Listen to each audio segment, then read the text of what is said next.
Assalamu alaikum wa rahmatullahi wa barakatuh.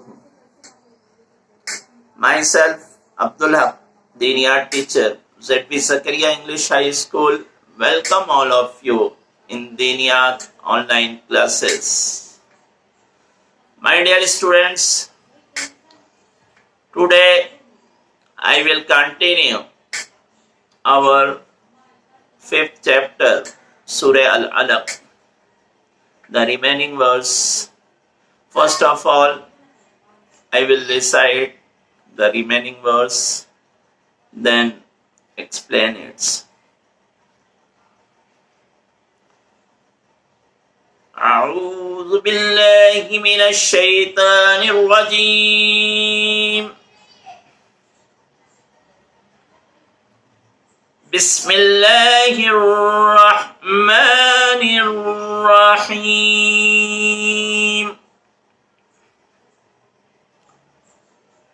أرأيت الذي ينهى عبدا إذا صلى أرأيت إن كان على الهدى أو أمر بالتقوى أرأيت إن كذب وتولى ألم يعلم بأن الله يرى كلا لئن لم ينته لنسفعا بالناصية ناسية كاذبة خاطئة فليدع ناديه سندع الزبانية كلا لا تطعه واسجد واقترب صدق الله العظيم.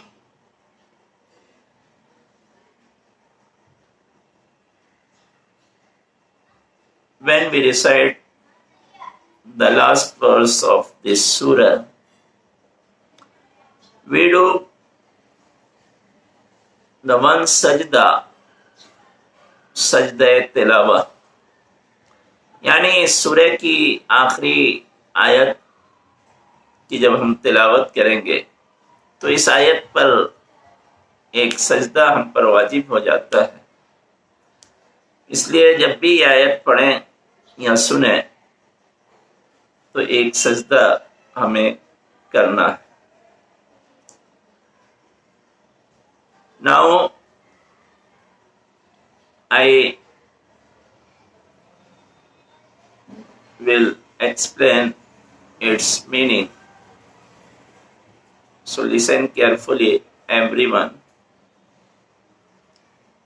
I seek refuge of Allah from Shaitan, the disgraced one.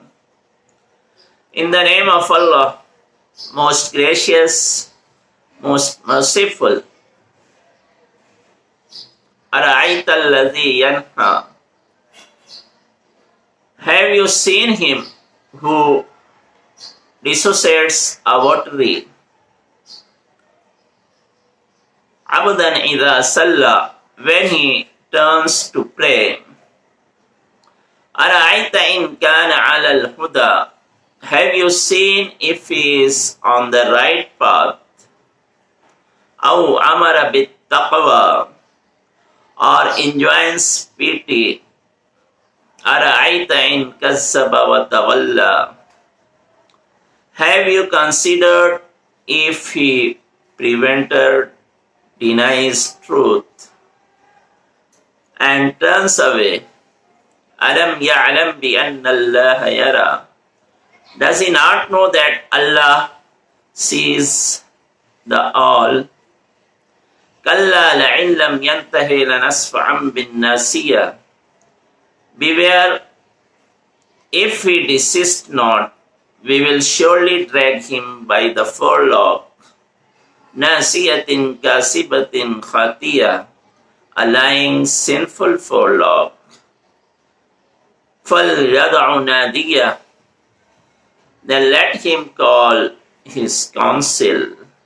سَنَدْعُ السَّبَانِيَةَ, we will call the angels of punishment. سَنَدْعُ السَّبَانِيَةَ, we will call the angels of punishment. كَلَّا لَا تُطِعْهُ وَاسْجُدْ وَاقْتَرِبْ, nay, do not obey him and prostrate yourself and draw closer to Allah. یہ جو آیتیں ابھی پڑھی گئی یہ سورہ علق کی آخر کی کچھ آیتیں ہیں. اسٹارٹنگ کی آیتوں کو میں نے ایکسپلین کیا تھا اور آپ کو بتایا تھا جو پہلی وحی کی صورت میں اللہ کے نبی صلی اللہ علیہ وسلم پر نازل ہوئی تھی. اب یہ آیتیں جو بعد میں ابھی آپ کے سامنے پڑھی گئیں، ان آیتوں میں دراصل یہ بتایا گیا کہ بندہ جب اللہ کی عبادت کرتا ہے تو دشمن اسے اللہ کی عبادت سے روکتے ہیں. یہ دراصل ایک واقعے کا ذکر ہے کہ جب اللہ کے نبی صلی اللہ علیہ وسلم خانہ کعبہ میں نماز پڑھتے تو جو کافروں کا سردار تھا ابو جہل، وہ اللہ کے نبی صلی اللہ علیہ وسلم کو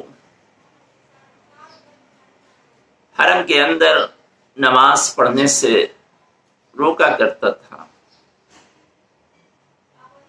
اسی پر یہ آیتیں نازل ہوئی کہ کیا تم نے نہیں دیکھا کہ جو روکتا ہے بندے کو جب وہ نماز پڑھتا ہے،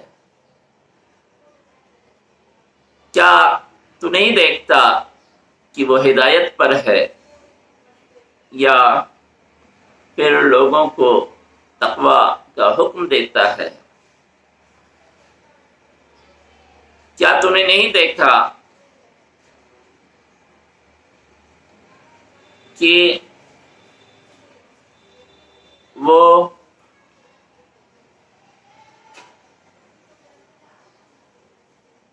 سچائی کو جھٹلاتا ہے اور منہ موڑتا ہے؟ تو کیا وہ نہیں جانتا کہ اللہ سب کچھ جانتا ہے اور دیکھتا ہے؟ ہرگز نہیں. اگر وہ اپنے اس عمل سے باز نہیں آیا تو ہم اس کی پیشانی کو پکڑ کر گھسیٹیں گے، ایسی پیشانی جو جھوٹی ہے اور گنہگار ہے. تو وہ چاہے تو اپنے مددگاروں کو، اپنے حمایتیوں کو، اپنی ٹولی والوں کو، اپنے جماعت والوں کو بلا لے، تو ہم بھی ان کے مقابلے میں اپنے عذاب دینے والے فرشتوں کو بھیجیں گے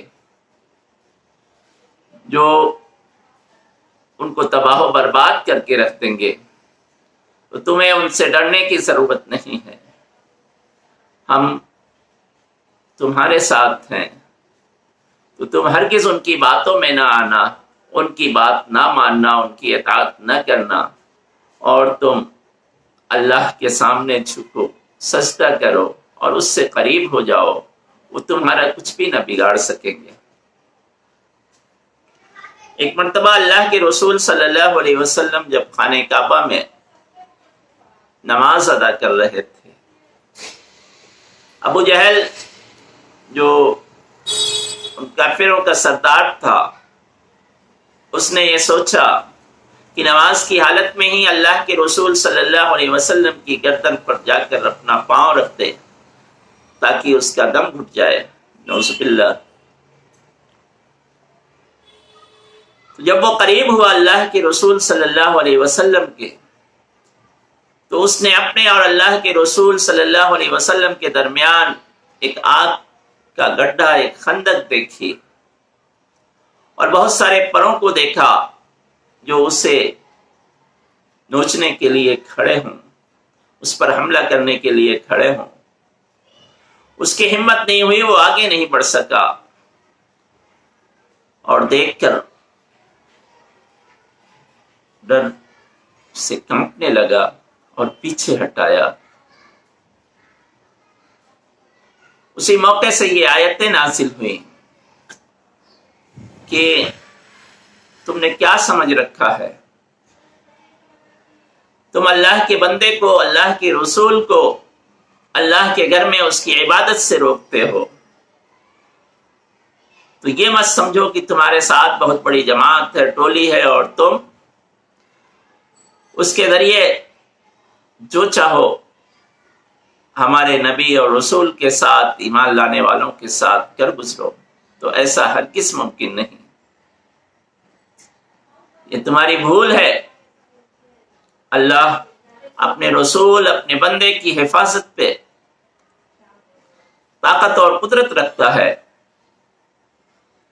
وہ اپنے بندے کی حفاظت کے لیے فرشتوں کی ٹولیاں بھی بھیج سکتا ہے جو تمہیں برباد کر کے رکھتے ہیں، تمہیں نوچ ڈالے، تو تمہیں میرے نبی کے ساتھ ایسی حرکت کرنے کی ضرورت نہیں ہے۔ اور یہ آیتیں ہر زمانے پر صادق آتی ہے کہ جب دشمن اللہ کے بندوں کو اس کی عبادت سے روکیں، تو اللہ کے بندوں کو دشمنوں سے ڈرنے اور خوف کھانے کی ضرورت نہیں ہے، بلکہ جب بندہ اللہ کے سامنے کھڑا ہوتا ہے تو اللہ اس کا مددگار ہوتا ہے، اس کی حفاظت فرماتا ہے، اور اس کی ہر ممکن مدد کرتا ہے۔ اور بندے کو چاہیے کہ وہ اللہ سے قریب ہو جائے، اللہ کے سامنے ہی اپنی پیشانی جھکائے، غیروں کے سامنے نہیں۔ اس سے ڈرنے اور اس سے گھبرانے کی ضرورت نہیں، اللہ اس کا محافظ ہے۔ اللہ ہمیں ان آیتوں پر عمل کرنے کی توفیق عطا فرمائے، آمین۔ Thank you very much.